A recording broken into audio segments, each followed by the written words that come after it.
Maagang nagtungo si Kenneth Regala dito sa Rosario Almario Elementary School para sana agad makaboto. Gamit ang precinct finder, agad niyang nakita ang kanyang pagbobotohan sa 57 clustered precinct dito. Sakto naman po, 54X. Pag pumunta ka sa actual na presinto, wala yung pangalan mo. Tapos pag magpa-assist ka naman po sa taga-Comelec, wala rin po sa master list. Buti po na screenshot ko.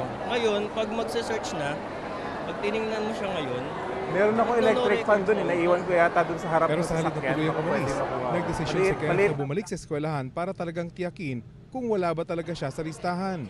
Tiniis ang mahabang pila, siksikan ng mga botante at napakainit na panahon. Sa huli na pag-alaman ni Kenneth, wala nga ang pangalan niya sa nakapaskil na listahan sa labas ng kwarto kung saan siya boboto, pero sa master list na hawak ng electoral board, naroon ang kanyang pangalan. Sa huli nakaboto rin si Kenneth. dapat po, hanapin niyo talaga yung pruweba na botante kayo dito. Tapos magpa-assist kayo sa mga Comelec students. Kaya ang aral dito mga kapuso, huwag agad-agad isusuko ang karapatang bumoto dahil bagamat isang boto lang ito, mahalaga pa rin ito'y mairehistro